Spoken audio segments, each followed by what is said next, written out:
నల్గొండ ప్రభుత్వ ప్రధాన ఆసుపత్రి ద్వారా ప్రజలకు నాణ్యమైన వైద్యం అందించాలని నల్గొండ జిల్లా కలెక్టర్ బి చంద్రశేఖర్ అన్నారు. గురువారం నల్గొండ జిల్లా ప్రభుత్వ ప్రధాన ఆసుపత్రిలో హెచ్ఓడీలతో సమీక్ష నిర్వహించారు. ప్రతి వైద్యుడు విధులకు సమయానికి హాజరు కావాలని, ప్రతిరోజు ఉదయం 10 గంటలలోపు వైద్యులు, సిబ్బంది హాజరు వివరాలను తనకు నివేదిక రూపంలో పంపించాలని ఆదేశించారు. నల్గొండ ప్రభుత్వ ప్రధాన ఆసుపత్రి ద్వారా ప్రజలకు నాణ్యమైన వైద్యం అందించాలని నల్గొండ జిల్లా కలెక్టర్ బి చంద్రశేఖర్ అన్నారు. గురువారం జిల్లా ప్రభుత్వ ప్రధాన ఆసుపత్రిలో హెచ్ఓడీలతో సమీక్ష నిర్వహించారు. ప్రతి వైద్యుడు విధులకు సమయానికి హాజరు కావాలని, ప్రతిరోజు ఉదయం 10 గంటలలోపు వైద్యులు, సిబ్బంది హాజరు వివరాలను తనకు నివేదిక రూపంలో పంపించాలని ఆదేశించారు.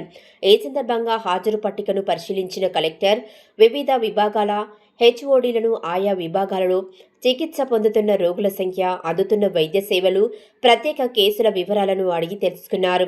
Orthopaedic, paediatric, gynaecology, general medicine తదితర విభాగాల పనితీరును సమీక్షించారు. ఆసుపత్రిలో అవసరమైన వైద్య పరికరాలు, మౌలిక సదుపాయాలపై ఆరా తీసిన కలెక్టర్ అవసరమైన పరికరాలను సిఎస్ఆర్ నిధుల ద్వారా సమకూర్చుకునేలా చర్యలు తీసుకోవాలని సూచించారు. అలాగే పిహెచ్సిలు, సబ్ సెంటర్లకు అవసరమైన నిధులు కేటాయించి ప్రజలకు మెరుగైన వైద్య సేవలు అందించాలని ఆదేశించారు. ప్రజలకు నాణ్యమైన వైద్య సేవలు అందేలా ప్రతి వైద్యుడు బాధ్యతతో పనిచేయాలన్నారు.